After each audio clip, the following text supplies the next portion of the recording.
Men, women are complicated. I know it. You know it. And that's exactly why so many of you choose to walk away. I get it. And I'm not here to blame you for that. But here's the thing, a lot of the chaos you experienced in relationships wasn't intentional, it was miscommunication. Because women operate on emotional wiring that's confusing to men. That's not an attack on women, that's biology. And when you don't understand the code, small things become big chaos. Last week, I was talking with a client who'd been burned in a relationship. When I mentioned that there are things men unconsciously do that piss women off, he got excited. Not to fix them, but to amplify them, to punish women for his hurt. And look, if that's why you clicked on this video, if you're here to weaponize this information because you're bitter, close it now. Go deal with that somewhere else. But if you're here because you want to understand why there were brushes in your past relationships, or maybe even your present one, then stay. Because what I'm about to share isn't about attacking you. It's about showing you the gaps that turned small misunderstandings into big explosions. If you're ready to understand what actually went wrong, not to fix her, but to understand the dynamic, hit that subscribe button right now and ring the notification bell. All right, let's go through the 7 things. Let's start with the emotional disconnect. The ways men unintentionally shut women out without even realizing it. First, dismissing feelings instead of listening. When she shares a problem and you instantly say, "It's not a big deal," or "You're overreacting," or you jump straight to fixing it, she feels unheard. Not because you're wrong, but because what she wanted first was validation. She's not asking you to agree that her problem is catastrophic. She's asking you to acknowledge that it matters to her. A simple "I get why you'd feel that way" diffuses most of it. Then you can solve it together. But when you skip validation and go straight to dismissal or solutions, she feels invisible. And that builds resentment fast. Second, going emotionally blank in conflict. A lot of men shut down when tension rises, they go quiet, they look away, they walk off. And to you, that's self control. You're avoiding escalation. But to her, that stonewalling feels like rejection. It reads as, "You don't care enough to engage with me." And here's the problem, silence doesn't calm her down, it amplifies her fear that you've already checked out. Even a calm, "I need a minute, I'll come back to this," works better than walking away without a word. Third, acting like vulnerability is weakness. When you refuse to open up emotionally, it kills intimacy. Most women respect strength, but they don't respect emotional walls. She doesn't need you to cry on her shoulder every day, but she does need to feel with you, not like she's constantly guessing how you actually feel.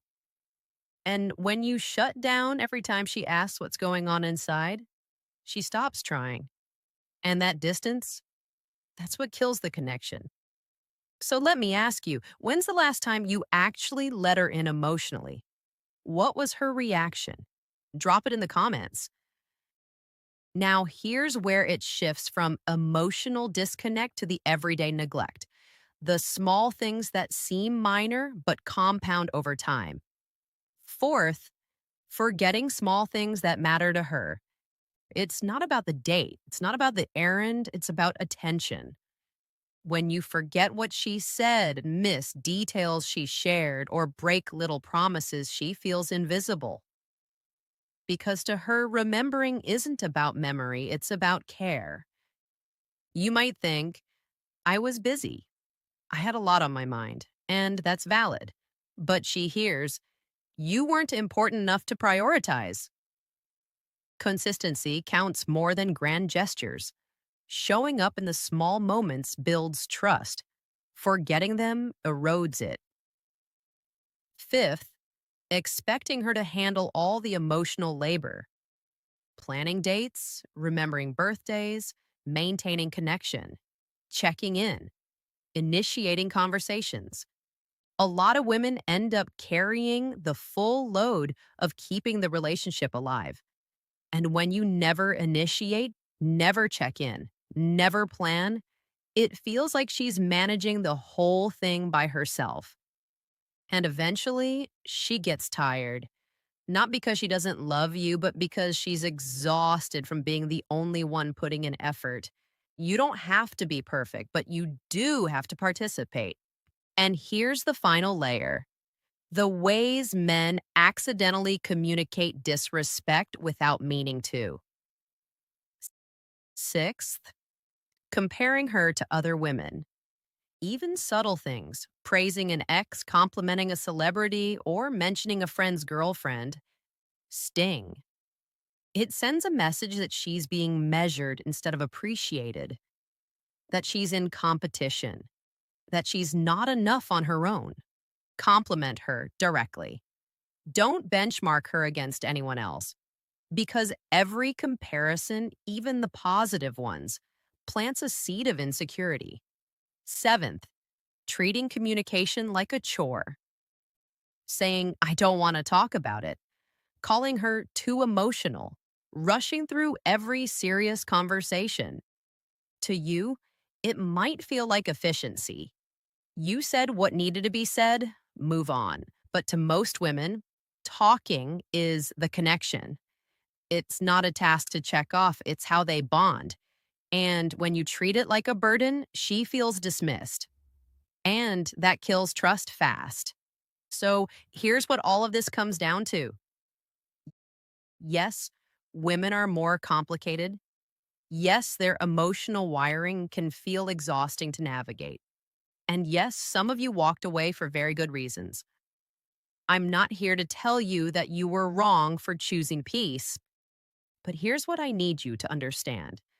Most of the time, these 7 things weren't malicious. You weren't trying to hurt her. You were just operating from male logic while she was operating from female emotion. And that gap created chaos. The good news: once you understand what's actually happening, it's simpler than it seems. You don't have to become a mind reader. You just have to recognize that what feels minor to you might carry major weight to her. Validation before solutions, presence over silence, attention to small details, emotional openness, equal effort, direct appreciation, and treating communication as connection, not a chore. That's it. That's the list. And woven into your normal life, these aren't complicated. They're just understanding. If you're realizing you did some of these things without knowing it, if this just explained why small issues turned into major blowouts, hit that subscribe button and ring the notification bell, because we help you understand the dynamics that nobody else breaks down. Now, for the men still with women or trying to build something real, this is your cheat sheet. You weren't trying to mess it up. You just didn't know what she needed. Now you do. Use it.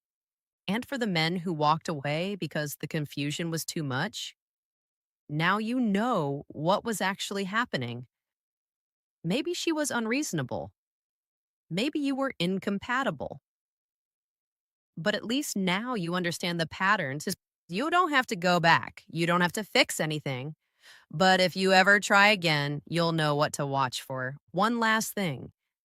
Some women do these exact same things to men: dismissing feelings, stonewalling, forgetting what matters, treating communication like a weapon. So if you're sitting here thinking, she did all of this to me, you're not wrong. This isn't a one-way street. But understanding what pisses her off helps you decide if the relationship is worth navigating or if walking away was the right move. Either way, you're not the villain. You're just a man who was never taught the code. Now you have it. I'm Avery Scott, and I'll see you on the next one.